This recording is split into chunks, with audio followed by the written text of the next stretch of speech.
First, I would like to give all praises, honor, and glory to Yahweh, Bahashem, Yahweh Shai, Bahashem Kakadash. Double honors to the apostles of Great Minson who rule well. Peace and salutation to the hopeful elect that are pushing this word across the four corners of the earth. Shalom to the brothers in this ministry. My name is Mayan Banyashala. I'm from Toronto, and this is going to be my first video. I was watching some stuff on YouTube last night, and I came across this video. EU members on recognition of the sovereignty of the Golan. Pretty much this is in the land of I guess Palestine and Israel, where they're fighting right now.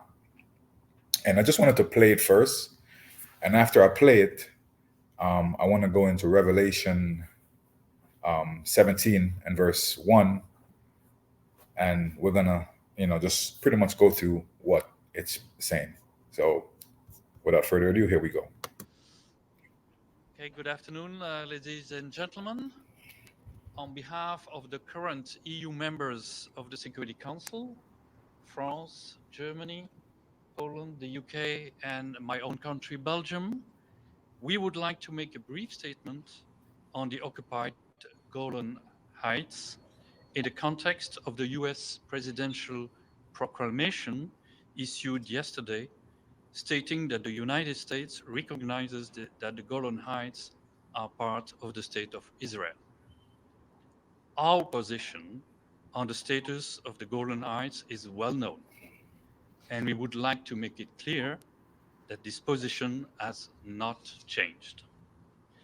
In line with international law and relevant Security Council resolutions, notably Resolution 242 and 497, we do not recognize Israel's sovereignty over the territories occupied by Israel since June 1967, including the Golan Heights, and we do not consider them to be part of the territory of the State of Israel.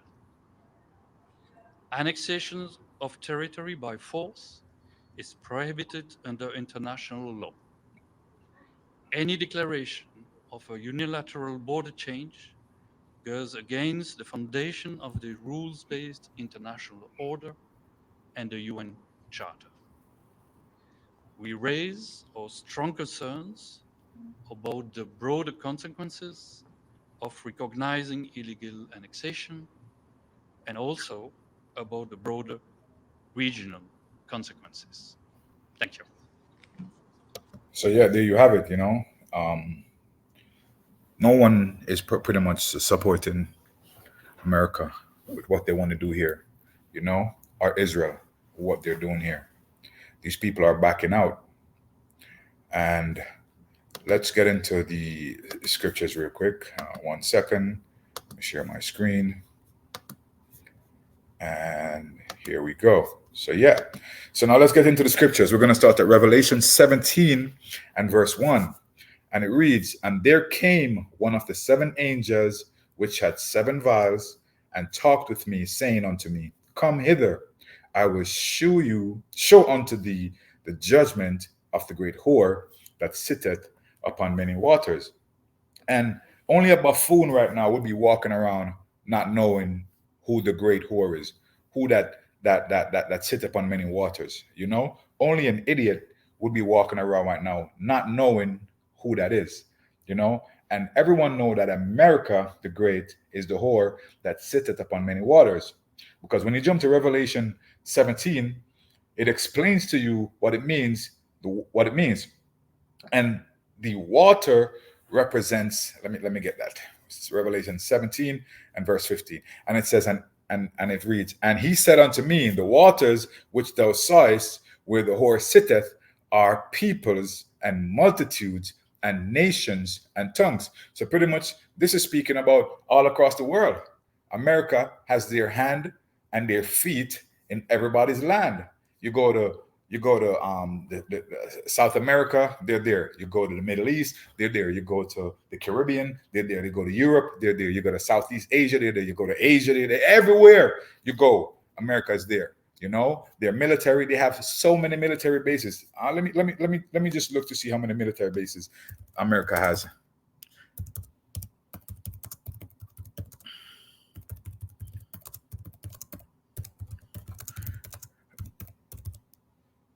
All right, look. So, whoa.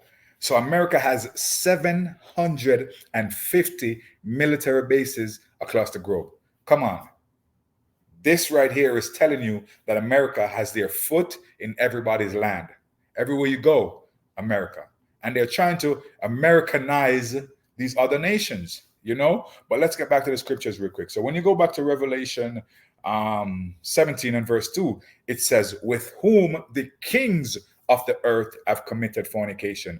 Now, when it's speaking of the kings of the earth have committed fornication, it's talking about the kings in England. It's talking about the prince in Saudi Arabia. It's talking about the prime minister of Canada. It's talking about all these leaders across the world, because they're called princes, they're called kings, they're called presidents, they're called prime ministers. They have all these names that they go by. So when it speaks of with whom the kings of the earth have committed fornication, it is definitely speaking about the rulers, the leaders of these countries, you know. And then it says, and the inhabitants of the earth have been made drunken with the wine of her fornication. Here, the inhabitants of the earth are speaking about you people out there who stuck on their Christianity, who stuck on their Catholicism, who stuck in their Muslim religion. Like, you guys are stuck worshiping their false gods. You know, you're worshiping their Hollywood, the people who they prop up in Hollywood, these music moguls, these entertainers, these come on, all these people that they prop up. You guys are worshiping them, you know, and that's what it means when it says you're drunk with the wine of her fornication, you know. And when you go to verse 3, it says, so he carried me away in the spirit into the wilderness, and I saw a woman sit upon a scarlet colored beast. So that woman is representing America. And the scarlet beast is talking about the European Union, because the European Union is all Esau, Edom. All of these nations, the EU nations, are Esau, Edom. You know, it's speaking about the red people, the scarlet people, you know. Full of the name of blasphemy, having 7 heads and 10 horns, you know. And when you go into the 7 heads and the 10 horns, the 7 heads represents the Romans, it represents the French, it represents the Greeks, it represents the Spanish, it represents the British, Germania Major and Germania Minor, you know. And then when you go into the 10 horns represent the European Union, which is the red beast, the scarlet colored beast, you know. Yeah. Let me jump to verse 16 real quick. So when you go to verse 16, and it says, and the 10 horns which thou sawest upon the beast, these shall hate the whore. And this goes right back into that video, because these nations, these EU nations, in fact, all the nations across the earth is going to hate America. In fact, a lot of them already do. But the EU, which is the beast specifically, is going to hate the whore, you know. And it says here, and shall make her desolate, and shall make her desolate. Let's get into let me look up that word desolate real quick and see what it says. And shall make her desolate. All right here. So desolate.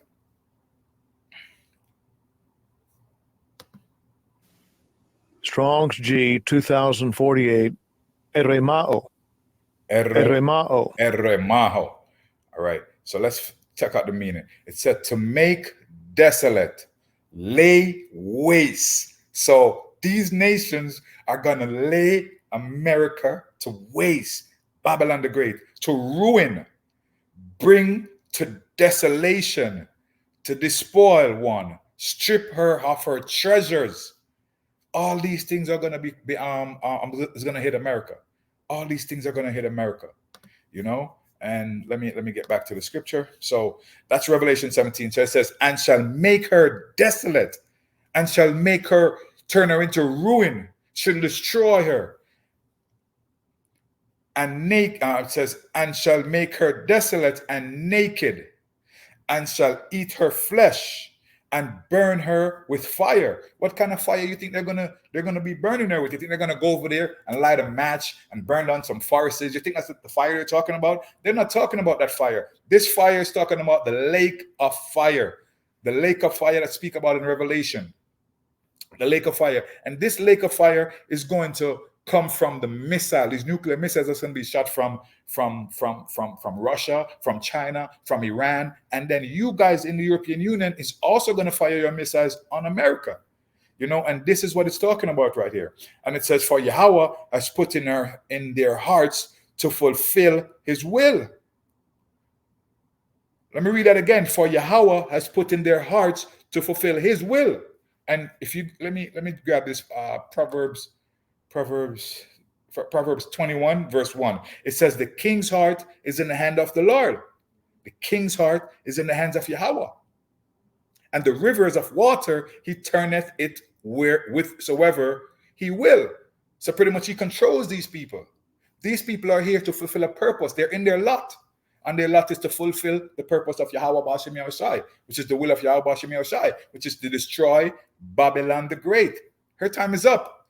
Babylon the Great, your time is up. You know, all great kingdoms must come to an end.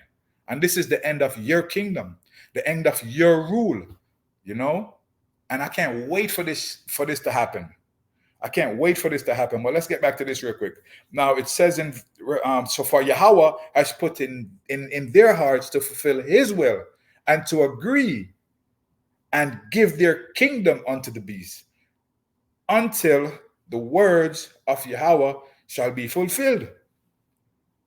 And verse 18, and the woman which thou sawest, which is the great whore, is that great city, which is America, which reigneth over the kings of the earth. Look at what happened the other day in Palestine. Their own people, Saudi, Dubai, Morocco, all these people who are Muslims, who are supposed to be the brotherhood of these people, allow America to have their jets on their land, to use their airstrip,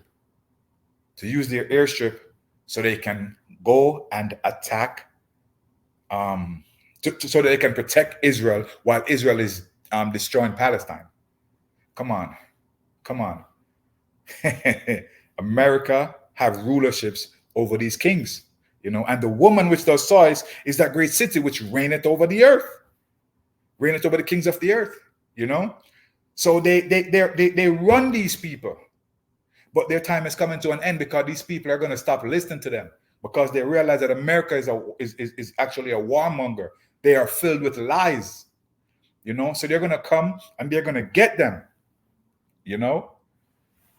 What else I got? Yeah.